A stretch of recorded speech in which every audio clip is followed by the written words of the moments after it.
Welcome back, my fellow freedom fighters and lovers of freedom. Bullseye! Bullseye! Bullseye! As we end the book of Psalms for these 4 good months. I remember what Nnamdi Kanu said, that by the time we finish this prayer, that there will be earthquake in the land of the zoo, and it is happening. The United Nations, the ICC, the UN, everything at the same time. United States are after zoo concerning the atrocities and their mayhem. You are going to hear on this video where Dan Orase and AIT is talking about how, if it is possible, they will say that IBOB are the one doing what their brothers and sisters are doing in the Korokoro eyes. They would like to target on us because but they don't know that the God we serve is a living God. He never forsake. He's too loving to abandon and too kind to forsake. And the Nnamdi Kanu shall be free to declare Biafra for you and I. I want you to tell me what you think on the comment section below. I love you all, Biafra. 2 days ago or 3 days ago, somebody sent me, forwarded a message to me. That was the first time I saw the National Security Advisor. And I must concede, I'm not apologetic about knowledge. I'm very humble with very brilliant people, to be honest. I saw the National Security Advisor. I fell in love with him. Brilliant, well-spoken, good delivery. But unfortunately, he was relaxed with honesty. He has a relaxed, tendency with the truth. I wouldn't say he was economic with the truth. But when you see him speaking, you needed to have some microscopic evaluation to understand where he was coming from. Because that answered the question Ada just asked. Because everything that is bad, to make meaning in Nigeria, Igbo man must be involved in it. Then it becomes an issue. Because everything he said was that all the problems, if they find a way to also say that Ipob is involved with bandits and with Boko Haram, they will do it. If they want to have a way to attach them to herdsmen, they will do it. So what is the business of Ipob and NSAS, young men across this country? In fact, the demonstration wasn't serious in the Southeast. It wasn't serious in the Southeast. I didn't even know. When you go to Lagos, you hear the demonstration going on. It wasn't anything serious. In fact, the destruction that happened in Lagos, the Igbos suffered most. Even the military admitted that. When they said that it was the Igbo that attacked the Oba's palace, the military said it's not true. They did not, because most of the things that were destroyed in all demonstrations, Igbos were the victims of those destructions. So it is convenient, unfortunately convenient, for people to attach any serious thing, because if this Ipob is not put in, then it's a problem. Because why? I was trying to tell somebody last night, you see, what does it take to have a dialogue? Because about 4 or 5 days ago, Babagana Kinkibe was saying that everything in this country is negotiable. What you cannot negotiate is life, because only God gives life. You can't negotiate that. Every relationship is negotiable. If you are in a relationship with somebody and he feels uncomfortable, you have other ways of discussing with him. You can sit down with him and talk. I have said on this platform, why can't this government sit down with Nnamdi Kanu, sit down with whomsoever is the head of bandits or Boko Haram? We haven't had serious discussions. And you see somebody like the Attorney General of the Federation. I wish the National Security Advisor was the Attorney General of this country. It is this same Attorney General that wrote a letter to the National Assembly. In a civilized country, he should not be in government. That is again where I blame President Buhari. Buhari nominated Magu as chairman of EFCC, and he wrote a letter to the National Assembly that Magu was corrupt. Even if he was, you couldn't do that. It can't happen in America. That the president nominates somebody, you wrote the first letter, he renominates the person, you wrote another letter, and you're still in government. There must be a purpose he's serving to them. And he's now showing it. About 2 weeks ago, he advocated for emergency declaration in the Southeast, in Anambra in particular. And I said, thank God we now have a basis of comparative analysis. Could we look at what has happened in Anambra and the rest of the Southeast and compare it with the daily occurrence in North Central, Northwest, and Northeast? There's no relatedness. Recently, it was the train line. It's a daily news now. All print media, television stations, there's nothing else is happening that killing, abduction, children, wives, everybody. And yet, he has not demanded for a state of emergency. Even when the governor of his home state, a Katsina governor, is now asking for the bandits to be declared a terrorist organization. The government hasn't done that. The herdsmen that have killed more people than any other organization put together, they haven't declared them a terrorist organization. The Miyette Allah people that have insulted the whole southern governors because they took a stand on grazing, the government hasn't said anything about that. Instead, they go about defending them. So sometimes you wonder, where are we really heading to? Is it one country?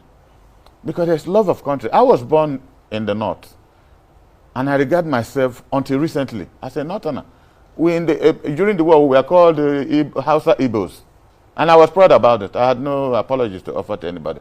Because we had a free attitude, the attitude of back home. Why do you bother yourself? God will bring what you eat. But we will now say that you have to work hard to find what you eat. God doesn't drop anything for you. You have to work hard. This is what the North has not realized. Because after 50-something years as president of Nigeria, and they still have the poorest, the most uneducated, they have to ask themselves some basic questions. Don't shift your problems to other people. You don't. All right, Chief. Election is just around the corner in Anambra State. Yes. Even though you have said a state of emergency, it shouldn't be declared, is not necessary. But that election appears to be threatened by activities of, Ipob, the sit-at-home order that is being issued here and there, and then the fear of even people campaigning because of, insecurity in the southeast. What do you make of the Anambra election, and what are the chances that that election will hold and candidates or winners will emerge? Well, I want to believe as a human being. I can't play God, that the elections will hold. As of today, I believe it will hold. What will happen tomorrow, only God knows. But I believe it will hold. My people, I come from Anambra, and we have value for life.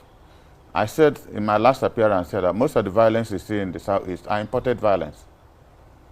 Igbos are not used to killing, shedding blood. We are not used. If there are elements who are doing that, they are being supported from outside, and they have a purpose of doing that. This is why now you hear some of them calling for state of emergency, which they have not asked for, where indeed there is civil war going on in 3 states. The governor of Niger State has virtually said he's lost all his communities, and they haven't declared any state of emergency there. The governor of Katsina State is asking for a state of emergency on security. They haven't declared state of emergency there. So why Anambra? Because of the sporadic action, occasional stops and gyration that happen for about 1 week or 2 weeks. Are you not worried that these I'm saying that there is no consistency about the violence in the southeast. Imagine when the governor of Imo State said those who attacked the prison, that it was not Ipob, but his political opponents. Adamu, who was then IG of police, said no, it was Ipob. No, but again, Ipob is issuing a sit-at-home order, which everybody said, knows. Wouldn't that affect election? And don't you think it has an implication on the election at the end of the day? You're asking of what I think. Because we also hear Ipob saying they don't have anything to do with INEC and all of that. Well, you see, when you become symptomatic about a problem, you don't look at the root cause of the problem. Look at the drama of bringing Nnamdi Kanu to court. A small boy who was not born during the Civil War. The drama of his coming to court. As if senators, nobody could enter the court. Even court workers could not enter the court. The media couldn't. Media could not enter the court. What was the drama all about? You hype him, you make him more than what he is. And I'm asking, what has Nnamdi Kanu really done that others have not done? All he has asked for justice for his people. You may condemn the methodology of his wanting to achieve that justice, because there's no leadership. Apart from the Enugu governor, who makes a serious attempt quietly to coordinate and organize our people. There are no governors who are working. If our governors were working, Nnamdi Kanu will not see a vacuum to fill. That is the problem. We leave the main problem and start talking about, declaring sit at home. Why shouldn't there be sit at home? If people don't want to sit at home, does anybody go to harass them? Even since they made the announcement, people should be going to work. Out of fear, people still sit at home. They have made it known that it's only the day they will take him to court that they will ask people to sit at home. And I tell you, people are gladly sitting at home. They are not gladly sitting at home. I've sampled a whole lot of opinion. People think that the economy of the Southeast is being battered. How do by we can afford to lose that to make a point? That's the only way we can make a point now. Because this country has not recognized the contributions of the Igbos in this country. They have not. If not, tell me how the government will be talking about, there's a word they used, to dominate. That he has issued instruction to the military to dominate Anambra State during the election. Do you know what dominate means? Overwhelm, intimidate. That is even more serious than what Ipob is talking about. Because now most people will not be prepared to come out, seeing rows and armored tanks and everything moving around. Because that's the meaning of dominate. We know security is important, but to use the word dominate, which the National Security Advisor re-emphasized. And to start with, we are talking about discrimination. Do you know? The National Security Council just met and took that decision. In that National Security Council, not one human being from the whole of former Eastern region. Not one human being. That is part of what Nnamdi Kanu is talking about. Injustice, lack of inclusion. Not one human being. Because we are not in the... But Chief Dan... Just a second. We are not in the service, any of the service distance. We're not security advisor. We are not chief of staff. We are nothing. They couldn't even invite... They have two lackeys in the Southeast. They could have called the governor of Imo State to come and tell them, theoretically, what is it that is happening as a basis of their decision taking. So in the National Security Council, where the decision was taken to dominate Anambra election, there was no Igbo man there. Not one. Okay, Chief Dan, I think quite genuinely a lot of people would also be listening to you and taking stock, as well as those who are living in Anambra right now. And, you know, I do have a modicum of courage that some of the things that you have said are quite glaring. However, you talked about methodology of, you know, expression of separatist, you know, demands, the killings, the violence, the accusation that has fallen on the line of Ipob, and also the engineering of that faith through Nnamdi Kanu's leadership of such a group. The methodology, do you not also think that, you know, you cannot rob Peter to pay Paul? Can we look at it differently? You know, there are theses as a scientist. I mean, I accept empirical data if they are properly presented. You knew I was, what do you call it? I was kidnapped on the 26th of last month. Yes. And held for about 3-4 hours before they released me and took my vehicle and every other thing. And I had courage to ask. I was saying the blood of Jesus. I saw young men carrying brand new AK-47 rifles, intimidating myself and my driver. And I got annoyed. I said, God, I'm above 70. I've lived the better part of my life. And I promise you I'll continue saying the truth until I die. And I asked them, what the hell do you think you're doing? He said, if I talk again, you will kill me. I said, you can't kill me. And the young man stopped his vehicle. I said, you can't kill me because I'm covered with the blood of Jesus. You can't kill me. I said, 50 years ago, I was almost a major in Biafran army. And he almost wept. Oh God, did you serve in Biafran army? I said, yes. If we knew this, we wouldn't have taken up this job.